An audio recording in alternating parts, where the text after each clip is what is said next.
harus berubah.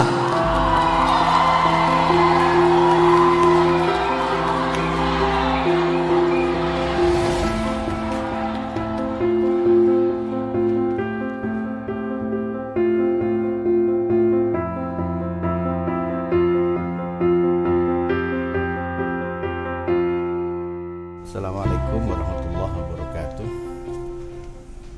Bismillah, alhamdulillah, la haula wa la quwata illa billah. Allahumma salli ala sayyidina Muhammad abdika wa nabika rasulika nabil ummi wa ala alihi wa sahbihi wa sallim tasliman biqadri a'udzubillahi fi kulli waqtin wa hin. Para santri, wali santri dan keluarga bahagia dimanapun berada, di seluruh penjuru negeri tercinta, khususnya Negara Kesatuan Republik Indonesia atau di berbagai belahan dunia manapun.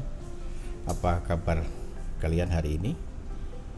Saya yakin kalian dalam keadaan baik lahir dan batin bersama dengan keluarga, orang-orang yang kalian cintai dan orang-orang yang kalian hormati. Doa dan harapan saya selalu semoga kalian, kita semua diberikan hidayah, maunah dan rahmat oleh Allah Subhanahu wa taala, bisa menjalani hidup sebagaimana yang dikehendakinya. Para santri, wali santri dan keluarga bahagia, pilkada di Sidoarjo tinggal 1 bulan, tepatnya 9 Desember 2020. Suasana kontestasi semakin luar biasa, sehingga Sidoarjo tidak hanya disibukkan oleh bagaimana menghadapi COVID-19, tapi juga bagaimana kontestasi di antara para calon pemimpin di Sidoarjo ini bisa berjalan damai, tenang, dan kemudian bisa menghasilkan pemimpin yang kita harapkan, pemimpin yang memiliki kualitas jujur, memiliki kualitas amanah, yang memiliki kualitas fatonah, yang memiliki kualitas tabligh atau kemampuan untuk berkomunikasi. Para santri, wali santri dan keluarga bahagia, sebelum saya teruskan podcast ini, jangan lupa like, subscribe, dan share ke media sosial yang lain agar podcast ini berkembang dan bisa dilihat, didengar, dibaca oleh lebih banyak orang, sehingga kalau ada manfaatnya bisa dibaca dan dilihat, didengar oleh lebih banyak orang. Kepada kalian yang sudah subscribe, saya sampaikan terima kasih. Harapan saya vlog atau podcast hari ini memberikan tambahan informasi agar masyarakat Sidoarjo tidak bingung siapa yang akan dipilih pada tanggal 9 Desember 2020 yang akan datang.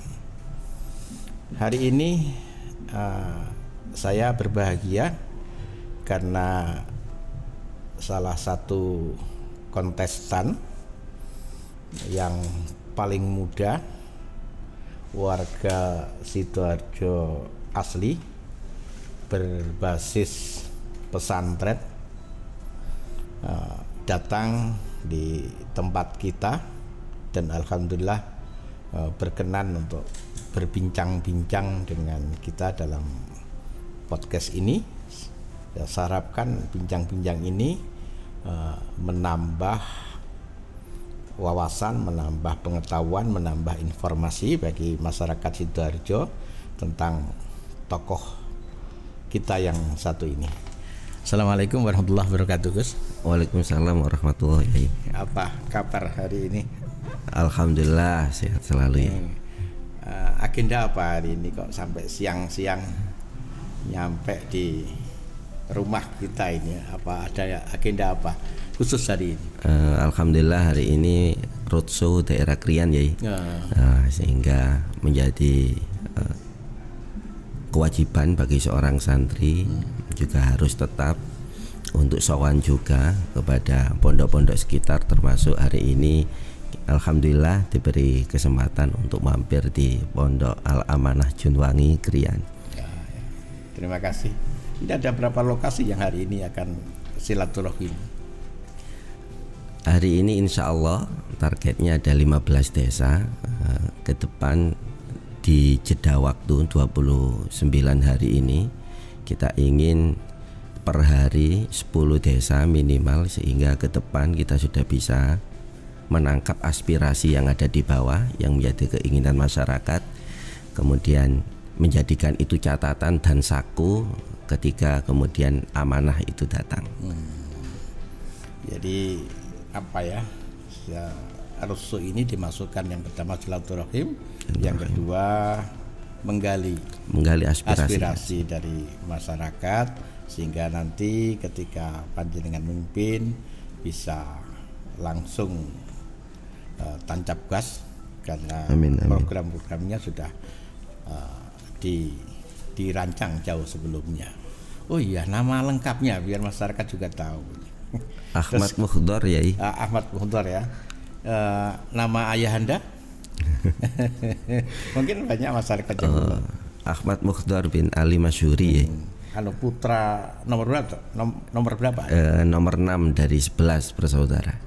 Nomor 6 dari 11, tengah-tengah berarti. Tengah-tengah. Khairul umur awsatuha. Wah, ini cocok. Tapi itu ibu satu ya. Oh ya, ibu satu. Subhanallah, luar biasa ini ya, 11 dan ibu satu. Oke. Baik. Pernah pendidikannya apa ya? Alhamdulillah kita pernah di pesantren ya, di Lirboyo, kemudian juga di umum, kuliah di UNER ya, jurusan ilmu politik. Ilmu basic asli ilmu politik. Ilmu politik. Itu mungkin satu-satunya calon yang kesarjananya ilmu politik mungkin. Insya Allah ya. Tapi kemudian karena tugas dari ayahanda lebih banyak di quality assurance bidang pendidikan. Oh gitu ya. Nah ini para santri, wali santri dan keluarga bahagia.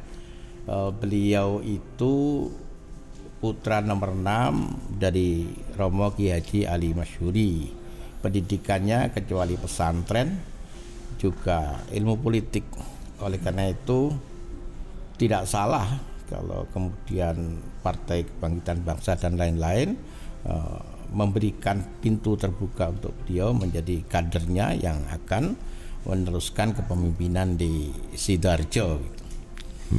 Para santri, wali santri dan keluarga bahagia, kira-kira program apa yang akan panjenengan tawarkan kepada masyarakat, karena memang Sidoarjo ini yang pertama punya harapan besar seperti Surabaya, sehingga kalau orang datang dari Surabaya kemudian ke Sidoarjo, ini mesti kapan ya Sidoarjo ini memiliki lingkungan, memiliki suasana yang nyaman seperti Surabaya.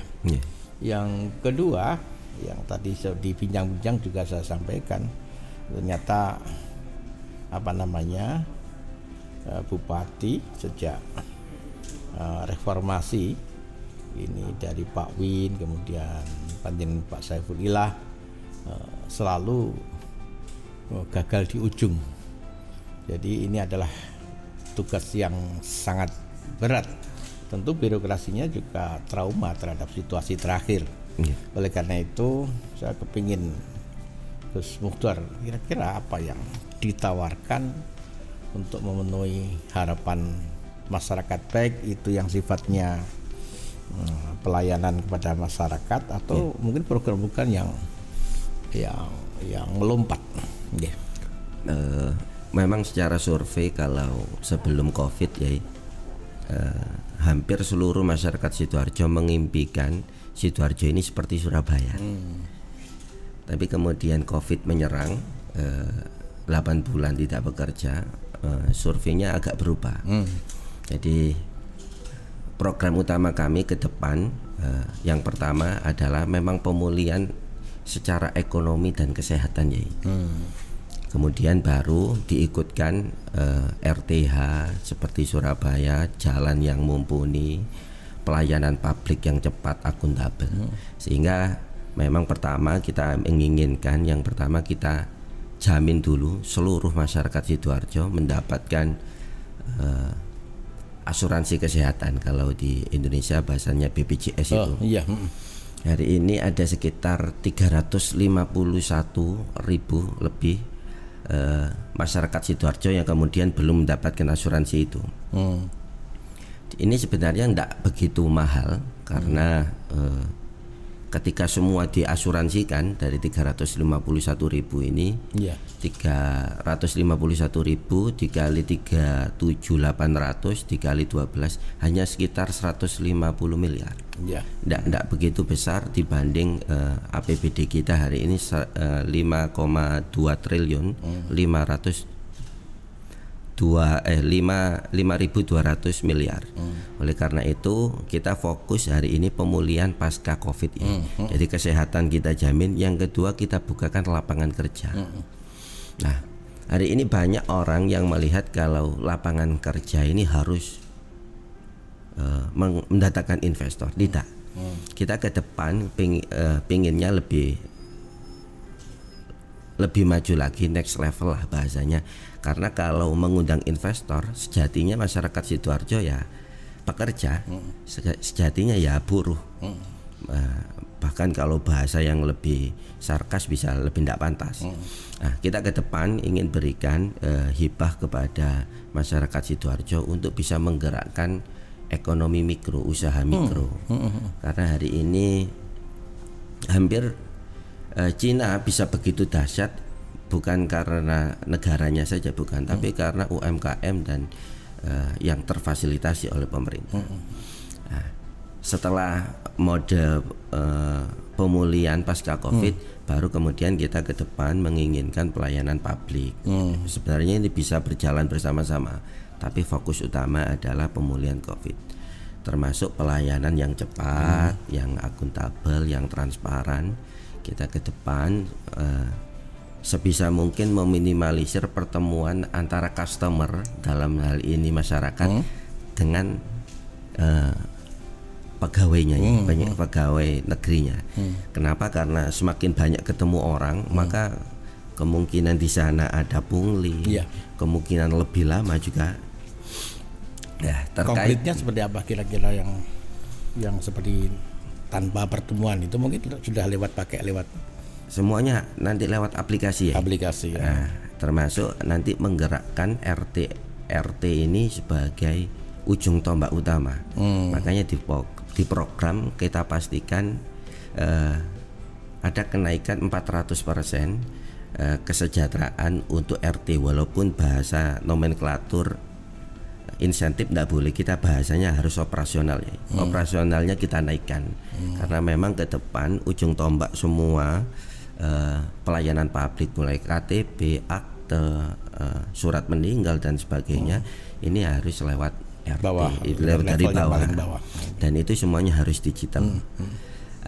Terkait jenengan tadi bagaimana tentang kinerja beberapa kepala dinas dan sebagainya yang dalam tanda kutip agak trauma karena insiden yang beberapa dekade sudah terjadi, waktu yang lalu sudah terjadi.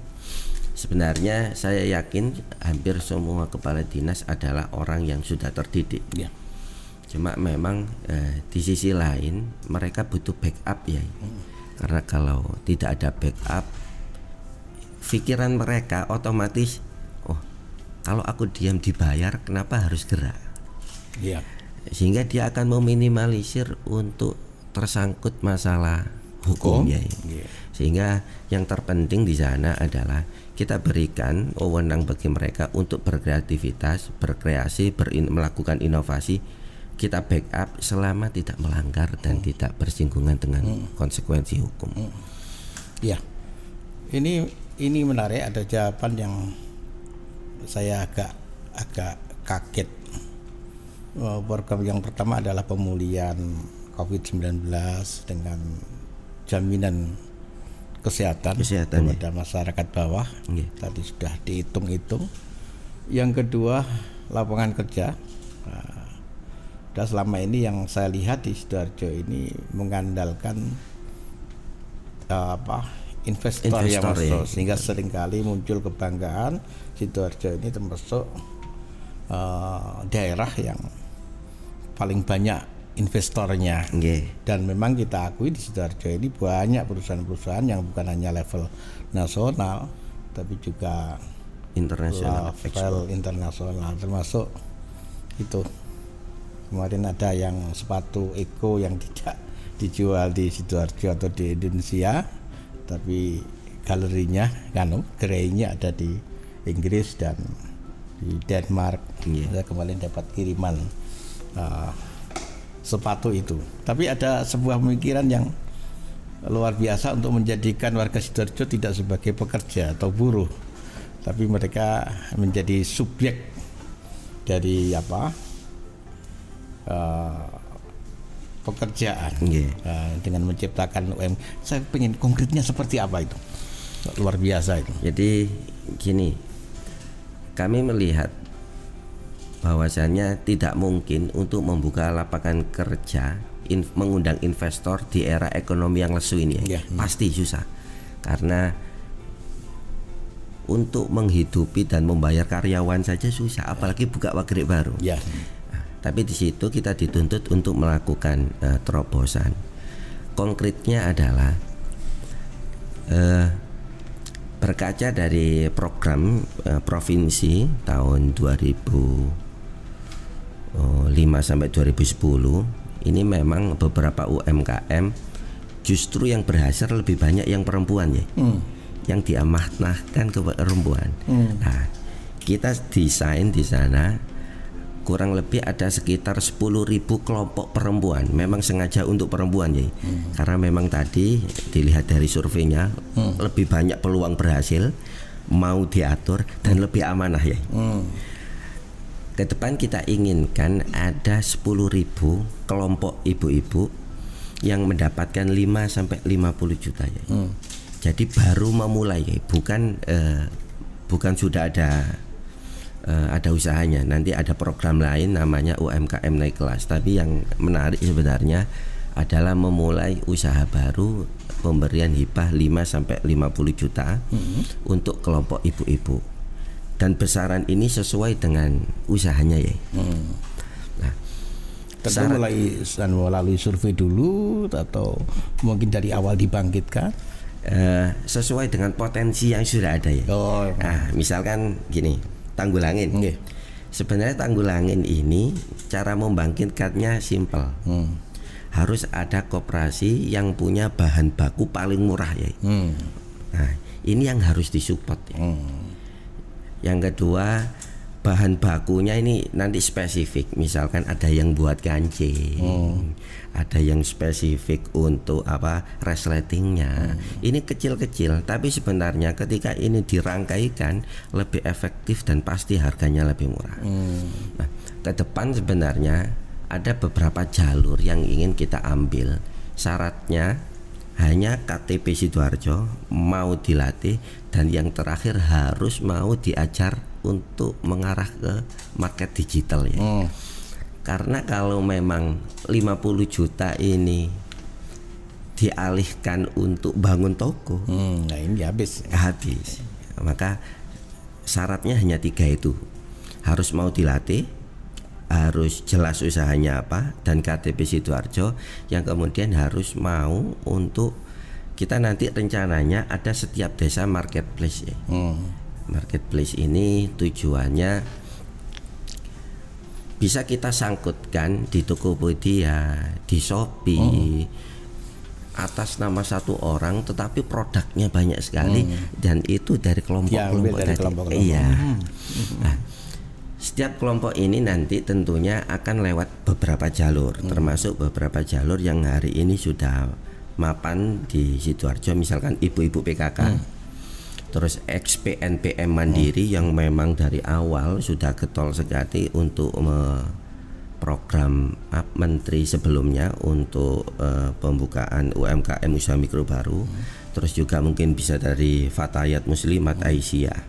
Nah, tinggal memang kemudian pendampingannya yang lebih diseriusi serta harus linear dengan apa yang dibutuhkan dan kira-kira ini prospek apa tidak dengan pasarnya.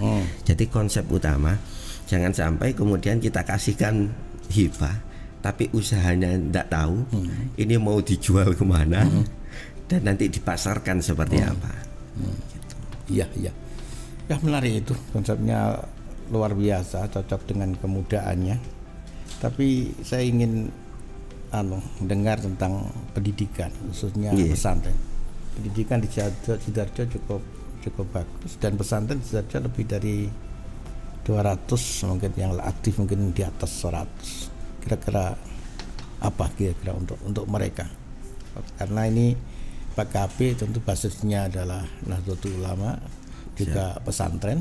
Saya ingin mendapat gambaran yang agak jelas tentang kiai-kiai ini, kira-kira diberikan dorongan apa agar pesantrennya bisa mengikuti perkembangan zaman ini. Siap ya.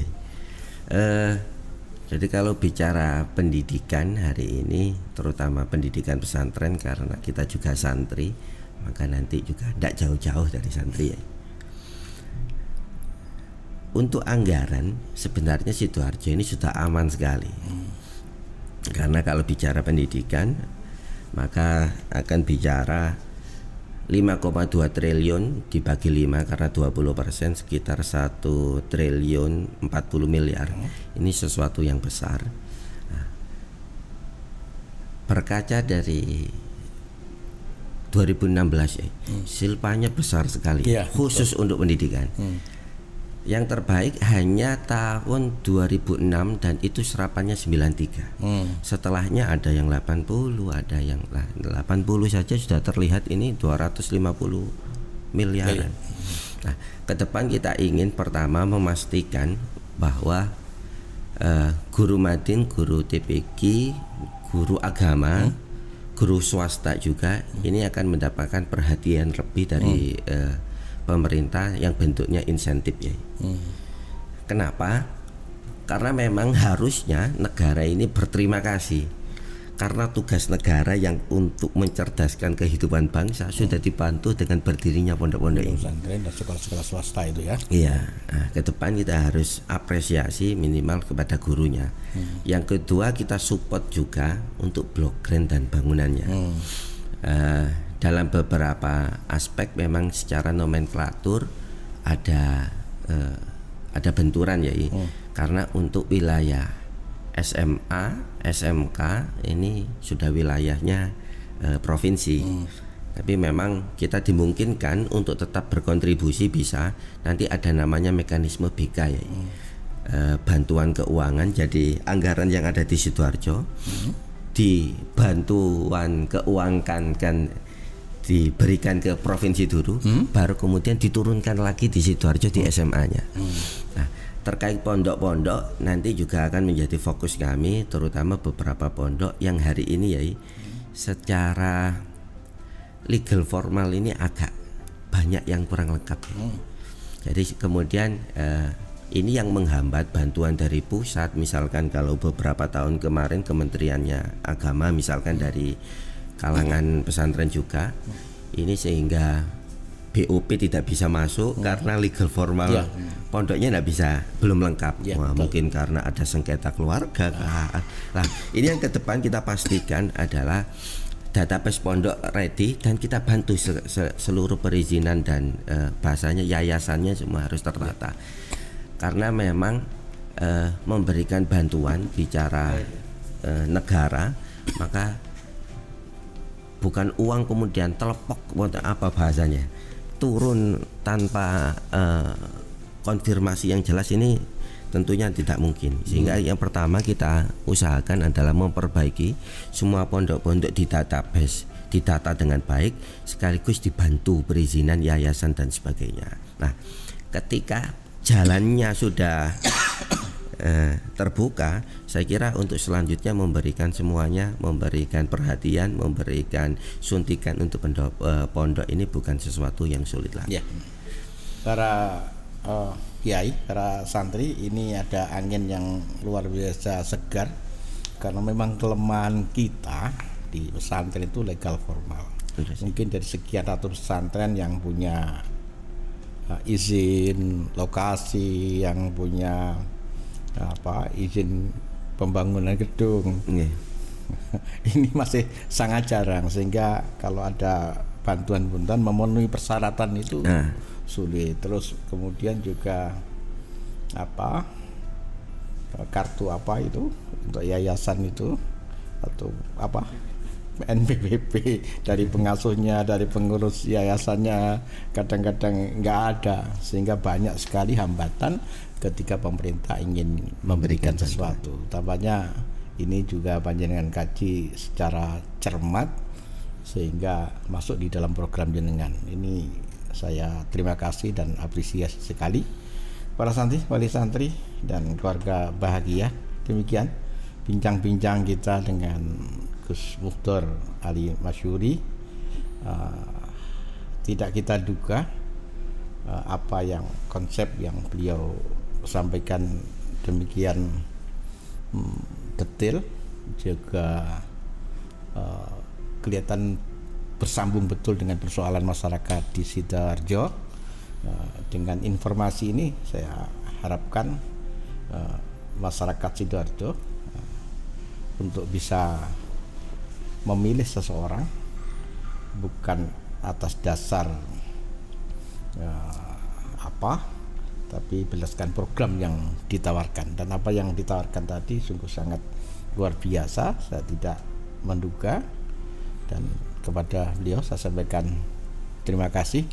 Semoga saya ikut berdoa, semoga Allah memberikan izin dan bantuan kepada jenengan untuk bisa menunaikan tugas seperti yang Anda cita-citakan. Para santri, wali santri, dan keluarga bahagia, demikian bincang-bincang singkat kita dengan Gus Mukhtar. Kalau kita bicara lengkap tentu nggak bisa semalam nih. Tapi karena podcast ini dibatasi oleh waktu, ya sedikit, tapi sedikit ini saya yakin saya saja sebagai orang yang melihat Sidoarjo secara cermat bisa menerima dengan sangat lega program tadi yang disampaikan. Saya harap juga masyarakat yang mendengar, membaca, melihat podcast ini juga demikian. Akhiran, terima kasih atas perhatiannya. Terima kasih Gus rawuh di tempat kami. Nggih, sami-sami ya. Akhiran, wabillahi hidayah wa taufik. Assalamualaikum warahmatullahi wabarakatuh. Waalaikumsalam warahmatullahi wabarakatuh.